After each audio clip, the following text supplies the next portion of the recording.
Bonsoir, soyez les bienvenus en Basse-Normandie. À 19h30, édition nationale sera en majorité consacrée au remaniement au gouvernement. Manuel Valls consulte pour composer un nouveau gouvernement. Arnaud Montebourg annonce ce soir qu'il reprend sa liberté et réaffirme son opposition aux cures d'austérité.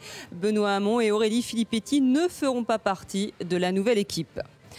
L'actualité en Basse-Normandie, c'est bien sûr les Jeux équestres mondiaux qui ont ouvert ce week-end. Pendant 2 semaines, nous présenterons tous nos journaux ici au village des Jeux, sur le plateau que nous partageons avec nos collègues de France TV Sport. Les compétitions ont donc démarré ce matin sous la pluie, une pluie qui n'a pas cessé de la journée. Conséquence, beaucoup moins de monde dans les tribunes du dressage et du paradressage. Une pluie qui a freiné des spectateurs qui avaient pourtant des billets. Bonsoir André-Jacques Le Goupil, vous êtes speaker de CSO, on vous entendra la semaine prochaine au stade d'Ornano. Vous êtes notre consultant tous les soirs. Démarrer les Jeux avec une telle météo, c'est dommage pour le public, mais aussi pour les cavaliers et leurs chevaux. Bonsoir Émilie, oui c'est dommage, c'est sûr, mais n'oublions pas que notre sport est quand même à la base un sport d'extérieur. Chevaux et cavaliers ont plus l'habitude d'évoluer normalement à l'extérieur que dans un salon, même si le sport s'urbanise. C'est plutôt pour le public. On aimerait accueillir le monde entier avec un rayon de soleil qui, je l'espère, ne va pas tarder. On y croit, ça va s'arranger. Alors 74 nations participent à ces Jeux. Ça représente plus de 1000 cavaliers, plus de 1000 chevaux. Il n'y a jamais eu autant de nations dans l'histoire des Jeux. Et Caen, vous allez le voir, est devenue une ville internationale. Reportage de Pierre-Marie Puot et de Cyril Duponchel. Bonjour. Vous parlez français? Anglais, s'il vous plaît. Where are you from? Et d'où venez-vous? Canada. Et mon ami vient de l'Alabama aux États-Unis. USA. Qui aime le cheval ne compte pas les kilomètres. Ce sont mes 4e Jeux. J'étais à Jerez en 2002. Mon entraîneur faisait partie de l'équipe du Canada. Ensuite, je suis allé à Aix-la-Chapelle, la Mecque du cheval. En 2006. Et en 2010, j'étais à Lexington. Et maintenant, nous voilà en Normandie. Au point info, 4 touristes australiennes veulent savoir où s'arrête la navette gratuite qui dessert les lieux de compétition. Elles sont venues jusqu'en Normandie pour vivre les Jeux entre copines. Et le monde entier s'est donné rendez-vous sous l'abribus. I'm singing in the rain. On pensait qu'en venant en France, ce serait bien. En fait, c'est comme à la maison. Il pleut et il fait froid. Et où est votre maison? Göteborg, sur la côte ouest de la Suède.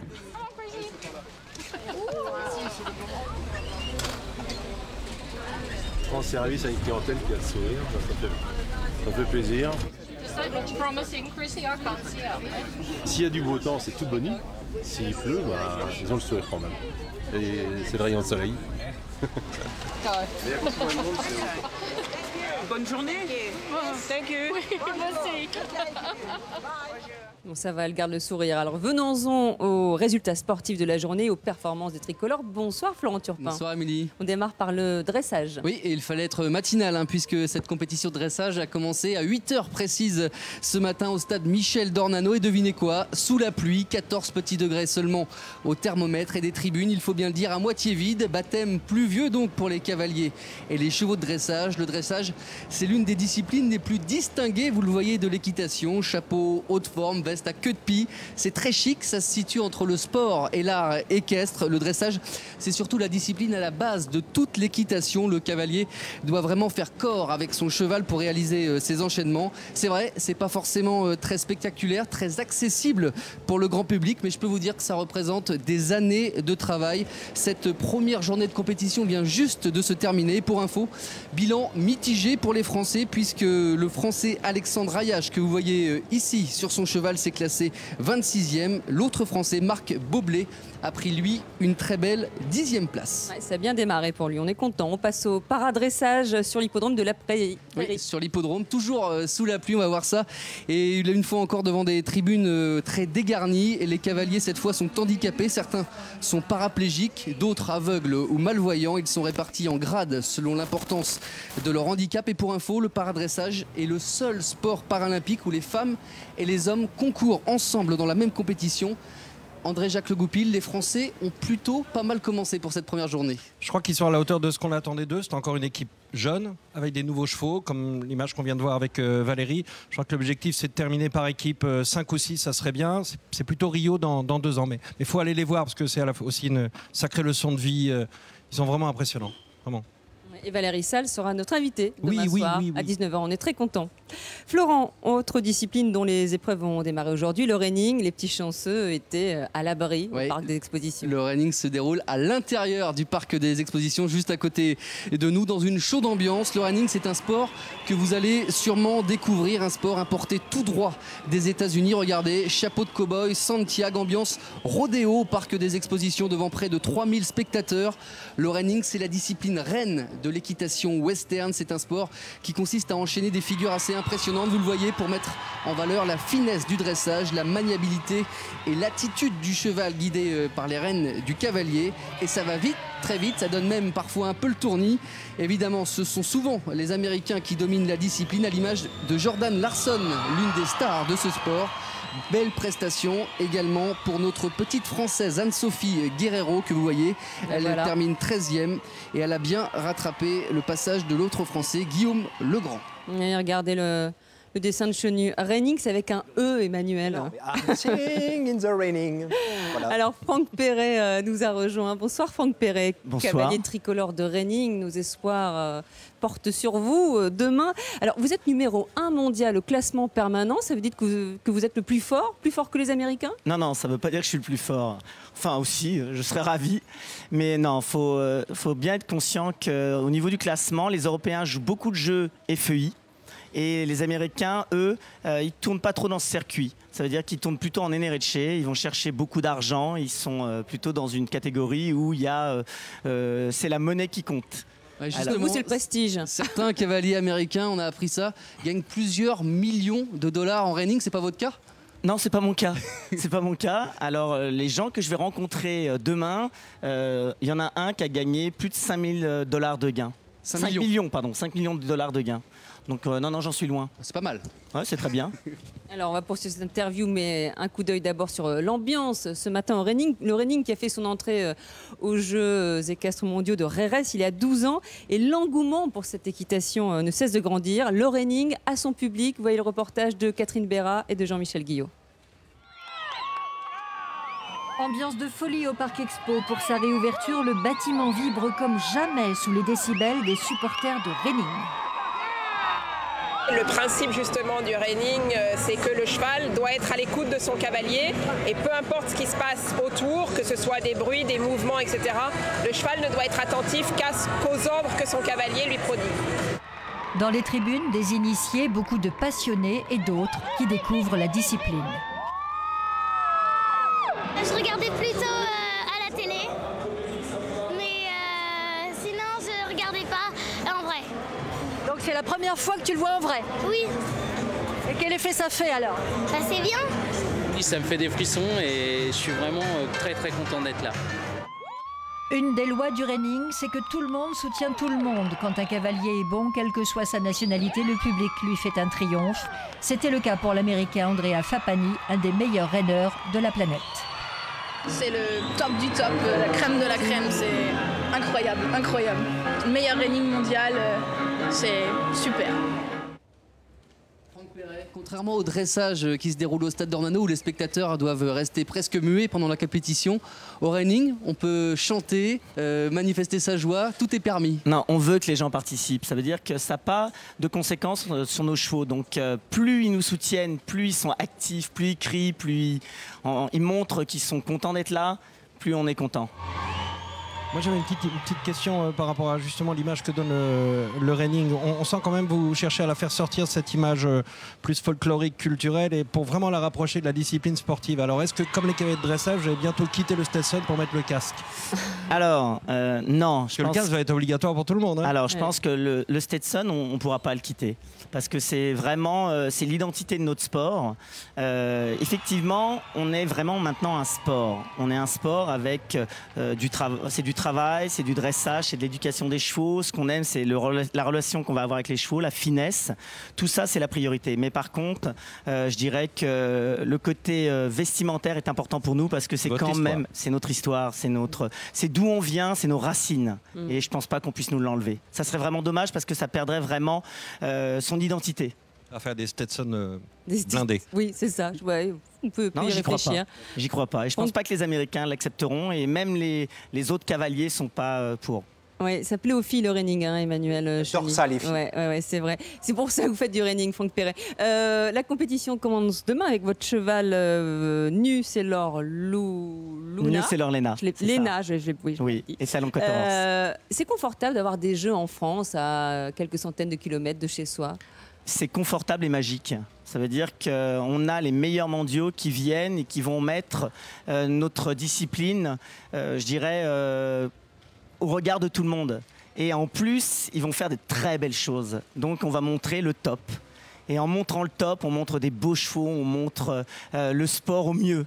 Et puis voilà, les cracks sont là. Eh ben, on vous souhaite bonne chance pour demain, Franck Perret. On vous laisse car vous allez aller détendre votre cheval à 19h30. Vous allez un peu le travailler avant d'entrer en piste demain. Merci beaucoup et bonne chance. Au revoir. Et si vous voulez en savoir plus sur le Quarter Horse, le cheval de reining, allez sur notre site internet avec un article très complet consacré à ce cheval.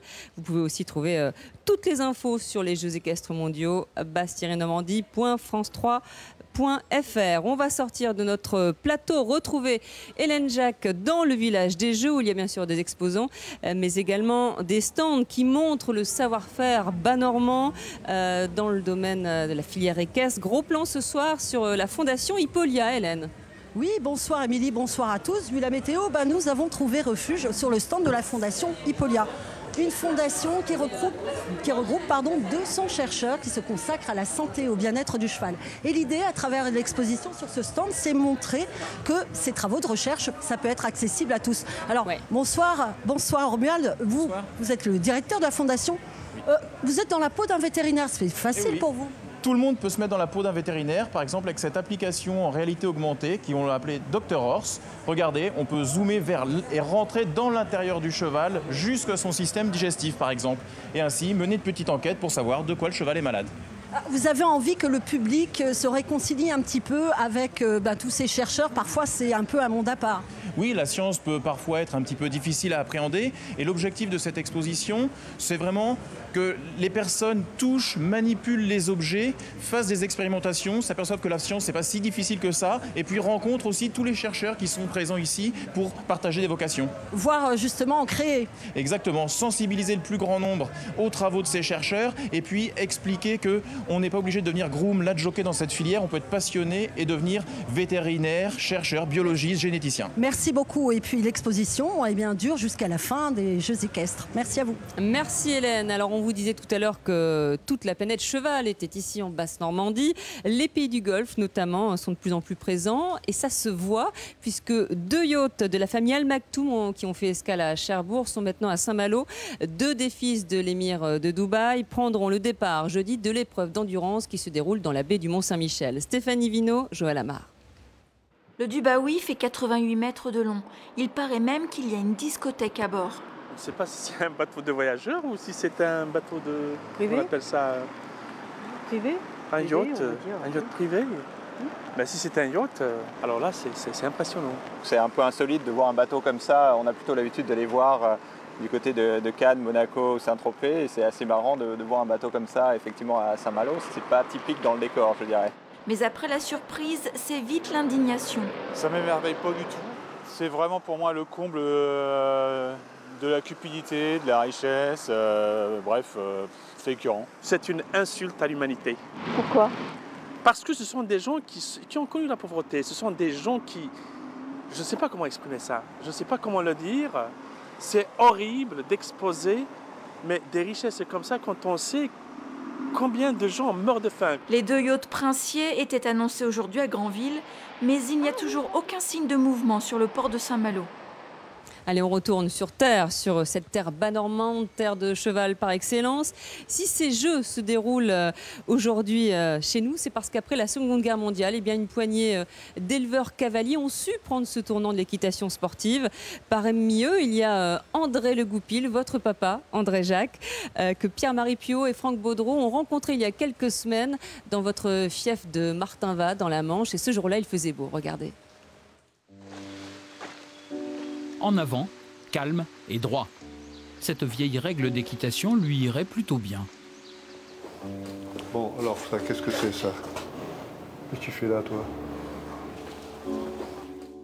André Le Goupil est du genre travailleur, persévérant et fidèle à ses chevaux, comme le sont les paysans dans le Cotentin.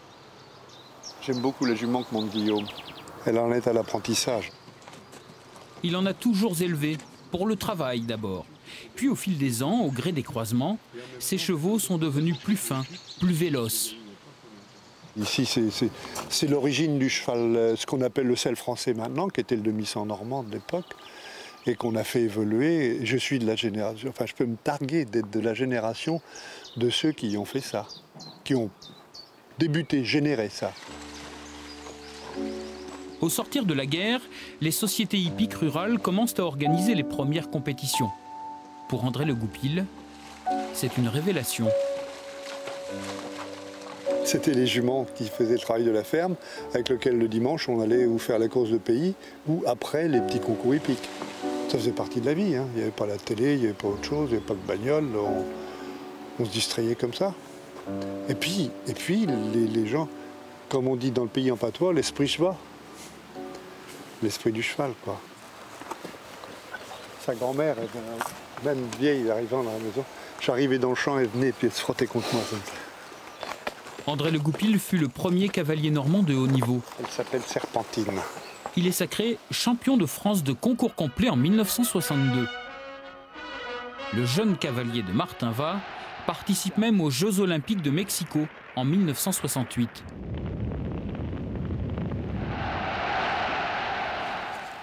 Oh oui, c'est Burley, ça. Tu montes bien, grand-père. Là, c'est toi aussi? Oui. Qu'est-ce qu'est sauté, cette bête? C'était formidable. Et en 30 années de carrière, il a toujours mis un point d'honneur à ne monter que ses propres chevaux. Le cheval amène la compétition, tout le temps. On a toujours le meilleur cheval, le plus vite, le plus beau, le plus machin et tout. Il y a toujours un plus, il y a toujours un comparatif de supériorité. Il y a, pour beaucoup aussi, la valorisation de nos chevaux. S'ils gagnent et s'ils font un truc, on les vendra mieux, parce qu'on est éleveur. Et c'est ce modèle économique qui a fait de la Normandie un vivier, une terre de champions. À 83 ans, André Le Goupil s'abstient désormais de monter, mais il continue d'arpenter les pistes, de suivre les petits concours d'élevage, toujours curieux des chevaux. Ça reste tout le temps, oui. Ce qu'il y a, c'est en plus le pire de leurs défauts, c'est qu'on s'y attache. Il a toujours eu une préférence pour les sujets qui ont de l'impulsion, du sang. Il aime les compagnons francs, qui vont en avant, calmes et droits. Et oui, en avant, calme et droit, c'est la devise du cadre noir de Saumur, qu'on la doit au général Lotte qui a dirigé cette institution au XIXe siècle. André Jacques, votre histoire familiale, c'est celle aussi d'autres familles, les Angot, les Pignolet, des noms qui sont connus dans l'équitation. C'est l'histoire de toutes ces familles qui en fait ont fait passer le cheval du stade de simple ouvrier ou de combattant, parce que faut pas oublier, c'est l'armée qui a codifié nos sports aussi. C'est les matchs interarmées, interarmes qui ont. Papa était un des premiers civils à participer aux Jeux en 64. Mais c'est vrai que les Pignolets, les Broyers, les Leraides, les Savary, eh bien après avoir trait les vaches le dimanche matin, ils prenaient un cheval, ils l'attelaient, ils en mettaient un derrière, ils allaient jusqu'à Sainte-Mère-Église et ils prenaient des barres, ils montaient un parcours, les chevaux sautaient, hop, après on buvait un petit coup et on rentrait pour traire. Ça a été les premières sociétés hippiques rurales. Et puis après, leurs enfants ont pris la suite, et puis de là sont nés des élevages de renom. Si on prend l'élevage Pignolet, l'élevage des Rouges de Lorette, ce sont des élevages de réputation mondiale et qui ont vraiment fait avancer notre sport. Voilà, un joli clin d'œil à votre papa. Florent Turpin, un coup d'œil sur les épreuves de demain. Oui, les mêmes disciplines seront à l'honneur demain. Il va falloir encore se lever tôt. Ça commence à 8h par du reining au Parc des Expositions. Dans le même temps, début des compétitions compétition de dressage au stade d'Ornano. Et puis à 8h30, début des épreuves de paradressage à l'hippodrome de Caen. Ça va durer toute la journée et on espère du soleil pour ce deuxième jour de compétition. On espère aussi plus de monde dans les tribunes, André-Jacques Le Goupil. Mais sachez que de toute façon dans ce sport, il faut savoir se lever très tôt et se coucher très tard. Le cheval n'a pas d'horaire et c'est lui qui décide, donc on est toujours à côté de lui. Plus de suspense puisqu'il va y avoir les premiers résultats par équipe demain. Sachez que quand on lance sélectionneur, quand il fabrique une équipe, il a tendance à mettre les meilleurs en deuxième partie. Donc là, on a vu les 2 premiers de chaque nation. On va voir les 2 derniers et vous allez avoir le top 10 mondial. Bon, déjà, il n'y a pas trop de surprises pour l'instant dans les classements. Pour le dressage entre les Allemands, les Hollandais ou les Anglais, c'est difficile à dire. Ça peut jouer à quelques pourcentages. La météo peut aussi avoir éventuellement son effet. On verra ça. Regardez, quand même, pour finir cette petite image, c'était ce matin aux abords du stade Michel Dornano. C'était l'épreuve de dressage. Les chevaux de dressage sont pourtant connus pour être très dociles. Mais cette cavalière australienne a dû mettre pied à terre pour emmener son cheval jusqu'au stade d'Ornano pour participer à la compétition. Ce qui fait partie de la magie aussi de notre sport. C'est pas une machine, c'est pas une mobilette, c'est pas une moto. On a beau avoir le meilleur cheval du monde, si tout d'un coup il fait ça parce qu'il voit un flash ou qu'il il dit non, il dit non. Et là, on n'est plus sur le podium. C'est un sport individuel qui se dispute à 2. Voilà, tout à fait. Alors, tous les soirs, pendant les Jeux équestres, nous retrouverons la chronique de Mathieu Bellingen intitulée « Les pieds dans le crottin » ou les Jeux équestres mondiaux par le petit bout de la lorgnette. Première journée des Jeux équestres mondiaux et les boutiques officielles sont déjà en rupture de stock de parapluies. La première journée de compétition a vu fleurir les parapluies et les couvre-chefs. Chacun s'est protégé comme il peut avec les moyens du bord, avec classe parfois. Pour ce premier contact avec la Normandie, on a vu des visiteurs frileux associer parapluie et chapeau. Ceux-là n'ont jamais entendu parler de la Normandie. Quand le western n'est pas loin, il y a le Stetson impeccable et ses cousins. Chaque pays a son style, ses couleurs.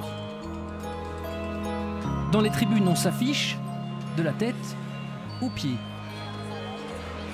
Borsalino et casquettes sont admis également. Enfin, il sert à ça aussi, coup de chapeau. Emmanuel Chenu, notre petit poney. Oh mais c'est gentil, je ne sens pas le poney. Non, écoutez Émilie, vous nous avez appris des choses ce soir. Le reining, ça demande beaucoup de rigueur. Et la rigueur, Arnaud Montebourg en a fait les frais parce que je vous annonce que donc demain, à grands coups de lasso, Manuel Valls va faire le ménage dans le gouvernement. Donc le dicton à méditer ce soir pour Arnaud Montebourg, c'est pas parce qu'il pleut qu'il faut agir avec précipitation. C'est bon. Merci Emmanuel, on vous retrouvera demain. Petit clin d'œil également sur la programmation festive qui accompagne ces Jeux équestres. Hier soir, c'était les Américains de Kool and the Gang qui ont ouvert le bal. Et ce soir, c'est une soirée Québec avec notamment le groupe canet Mes souliers sont rouges, le Québec, le Canada, où se dérouleront les prochains Jeux équestres mondiaux en 2018 à Bromont, au nord de Montréal. Voilà, on anticipe déjà. On se quitte sur ces belles images de cette première journée de compétition. Sachez que demain à midi, Erwan Domignac fera un focus sur le dressage. On vous expliquera tout, le piafé, la pirouette, le passage. Ça n'aura plus de secret pour vous. Vous allez vous régaler quand vous irez au stade d'Ornano.